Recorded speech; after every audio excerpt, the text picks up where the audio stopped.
Debat calon presiden yang mengangkat tema politik internasional dan ketahanan nasional bertujuan agar masyarakat mengetahui seperti apa pandangan calon presiden terkait masalah ini.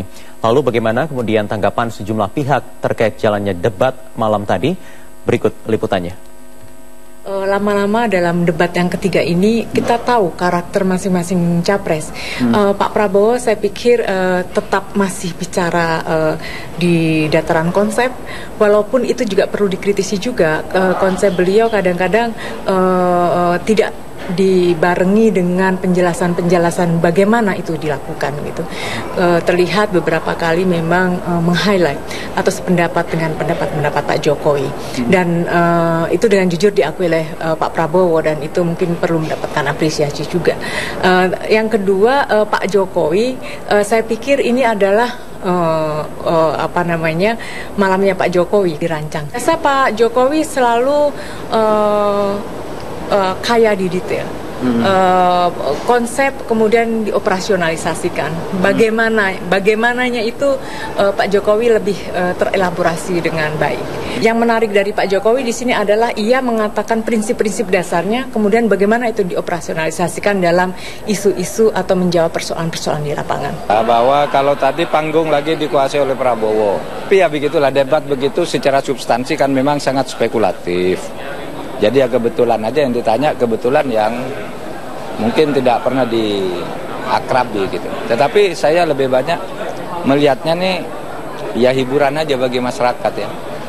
Tanggapannya sangat positif bagi Pak Jokowi, sangat detail dan sistematis, terutama mengenai isu-isu strategis di level internasional maupun ketahanan nasional kita.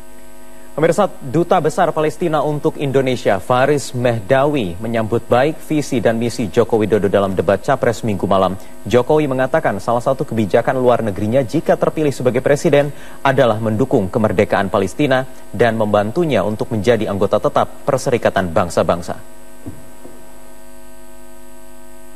Dalam kata-kata pembuka debat Capres ketiga, Joko Widodo mengatakan salah satu visi kebijakan luar negerinya adalah mendukung kemerdekaan Palestina dan mendorong negara itu menjadi salah satu anggota tetap PBB.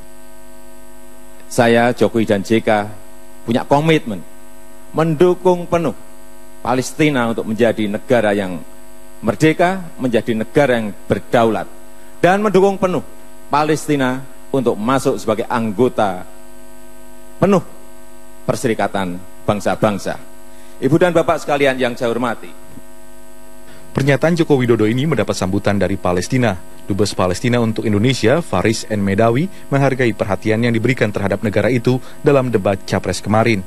And I'm very happy that this is going to continue along with the coming president, whoever is going to be elected. Of course, Palestine would remain as a factor which remain there, as committed as ever.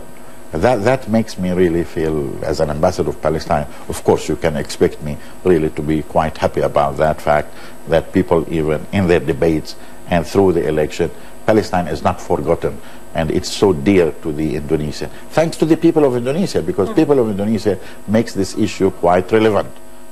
Salah satu anggota tim sukses Jokowi JK, Marwan Jafar, mengatakan membantu Palestina merupakan bagian dari keinginan untuk menjaga perdamaian dunia seperti yang selama ini dijalani oleh Indonesia. Dan Indonesia saya kira nanti harus memperjuangkan Palestina untuk merdeka.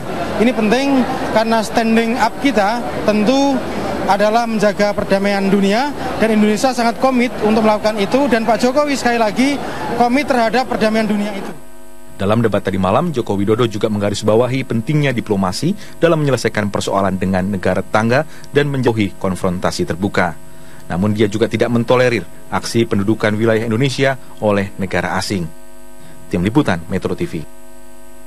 Calon Wakil Presiden Yusuf Kala menambahkan bentuk keseriusan untuk mendukung Palestina merdeka adalah dengan membangun Kedutaan Besar Republik Indonesia di Ramallah, ibu kota Palestina. Hal itu dilakukan jika nanti Jokowi JK terpilih menjadi Presiden dan Wakil Presiden. Harus lebih keras lagi untuk membantu penyelesaian itu. Ya, kalau yang seperti sekarang, kita belum ada kedutaan di Ramallah. Kita akan bikin kedutaan di Ramallah. Begitu selesai kita akan bikin kedutaan Indonesia di Ramallah, bukan di Jordan. Saya sudah bicara orang teman-teman di sana, pokoknya begitu selesai, kita akan buka kedutaan Indonesia di Palestina. Ya, sementara itu Menteri Luar Negeri Marty Natalegawa merespon debat calon presiden malam tadi yang membahas politik internasional. Menurut Marty, Indonesia tidak terlibat secara langsung dengan konflik Laut Tiongkok Selatan dan tidak memiliki masalah dengan Tiongkok dalam hal perbatasan laut di Natuna. Di Istana Negara, Marty menjelaskan bahwa selama ini posisi Indonesia sangat aktif sebagai mediator di antara negara-negara yang berkonflik di wilayah Laut Tiongkok Selatan.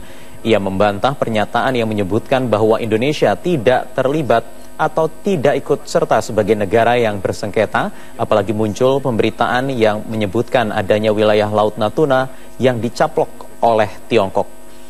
Marty Natalegawa menegaskan masalah yang ada sebenarnya adalah sengketa perbatasan laut dengan negara tetangga seperti Filipina, namun itu pun sudah diselesaikan. Ini Indonesia melalui diplomasinya dengan pemikiran gagasannya diterima oleh semua pihak dan tentu ini kita lakukan juga demi kepentingan kita. Jadi apa yang disampaikan bahwa Bapak calon presiden Bapak Jokowi kemarin tepat sebenarnya bahwa itu upaya kita, upaya diplomasi itu kita itu memang dilakukan dengan asumsi atau dengan pemikiran bahwa kita bisa berkontribusi.